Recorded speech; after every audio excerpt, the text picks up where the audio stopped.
So more news on the Koenigsegg situation and McLaren. They just did a little special little project that we need to talk about. Let's get into it.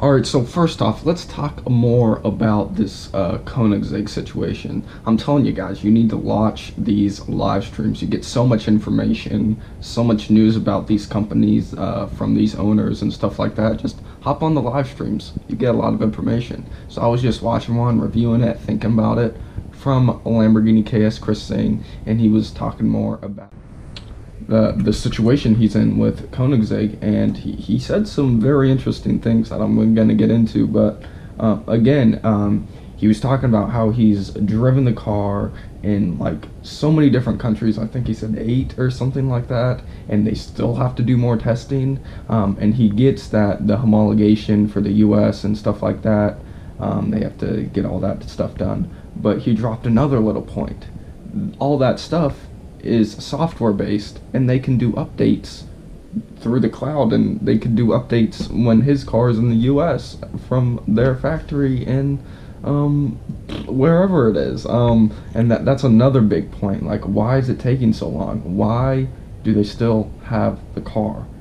And he just says their communication is absolutely horrible. He said he was trying to get a phone call with one of the guys, and the guy received the memo like 6 hours ago, like from when he sent it, and it's been a while, and he still hasn't contacted Kris. They haven't had a phone call, they haven't had a conversation. The communication, just the company structure over there is absolutely horrible. And he's like, oh, I don't know why the West Coast guys got their eggs first, and he was like, I do know why, because part owners of the company. And he just says that's very unethical that those guys would get their cars first before, where they fall on the production line and where orders were placed and stuff like that, which is ridiculous. You place an order, you should get your car in on the line. I mean, that's just about it. But he just says that the cars are feedback based. They're an amazing company also, because he's given them lots of different feedback based on the cars he's driven and stuff like that, and they've implemented his feedback in the car and stuff like that. So Koenigsegg is an amazing company, and that right, their cars are absolutely incredible. He says like it's one of the best cars he's ever driven. Well, he says every car that he's currently driving is the best car he's driven and stuff like that. But yeah, still, oh yeah, the one crazy thing that he said was if he doesn't get his car, he says he has connections, and that he said he can make it very hard for them to come into the US and stuff like that. Like, that's kind of sketchy right there. That's a little crazy. He says that he has connections and that he could potentially make it very hard for Koenigsegg to enter the US market or something like that, even though there was already eggs in the US. But it's something very, very interesting that he said, and kind of, I don't know. It's a little petty, maybe. I don't know. Again, it's a very complex car, but then he is very rich, paid for the car. It's $1 million+ car. He should get it when he should have gotten it, like a few months ago. That's about it.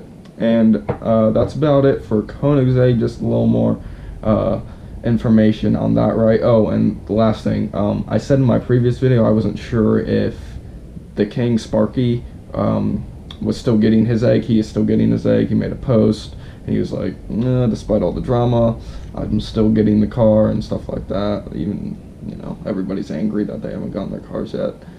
But yeah, that's about it for Koenigsegg right now. We'll just see if Kris gets his car in due. And now for McLaren. So yeah, they just did a little thing on Instagram. Let's go to their thing. McLaren. That's McLaren Chicago. McLaren Auto. They just dropped this new 2-car project for a private customer. Obviously, everybody's private. Two cars. They're like 688 HSs with more aero, even though the HS's was more aero of the LT. I'm surprised they even made more cars based off the 650S, but hopefully these are the final two. If you can see that.